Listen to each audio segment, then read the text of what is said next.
So our next speaker is Dr. Henry Louie from the Electrical and Computer Engineering Department. And Henry's going to tell us about his amazing work with Kilowatts for Humanity.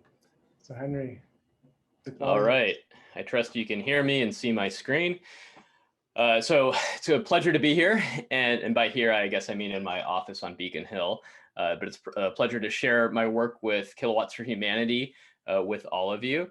So I teach at Seattle University in the Department of Electrical and Computer Engineering.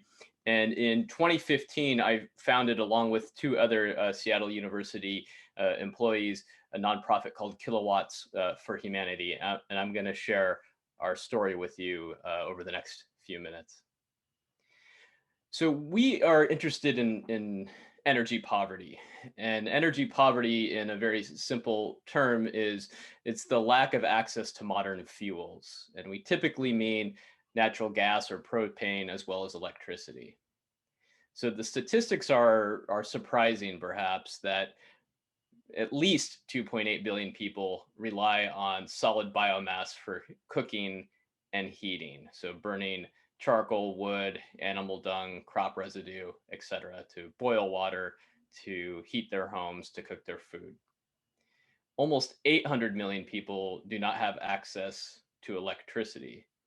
And there's somewhere around 7 billion people on the face of the earth right now. So that's a very, very large percentage, and a far greater number of people have access to electricity, but it's not reliable or it's too expensive.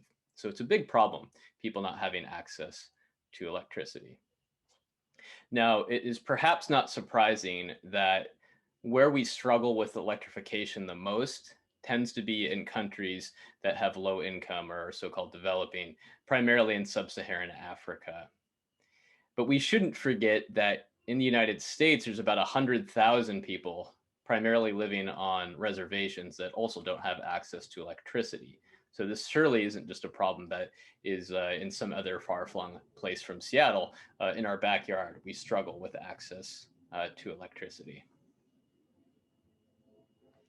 So Kilowatts for Humanity was founded in 2015, and we're an independent nonprofit organization from Seattle U. But our work and our inspiration grew out of work on energy poverty that myself and a few other people like Steve Sabia and Jenna Isaacson were working on going back to as early as 2008. So our mission as an organization is to improve people's lives by providing access to electricity and fostering the development of sustainable business. And to us, that last piece is really important because we don't want to just parachute in solar panels and batteries, right? There needs to be a sustainable aspect to it. And research has shown time and time again that giving people access to electricity in a way that they use it productively improves their lives better than just giving them electricity to light their homes with. So we work with partners that know the communities in we work primarily in Zambia. So we work with Zambian nonprofit organizations that know the communities, et cetera.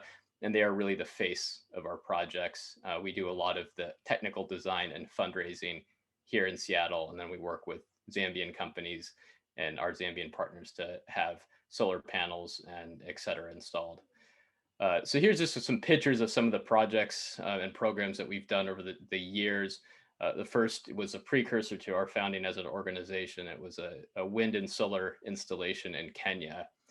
The one below is in 2015 in a village called Filibaba, Zambia.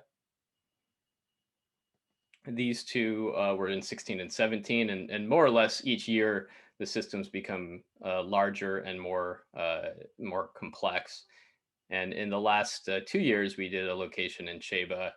And this is our last one that we did in 2020 without anyone in my nonprofit setting foot on a plane. It was done entirely locally with Zambian labor and materials.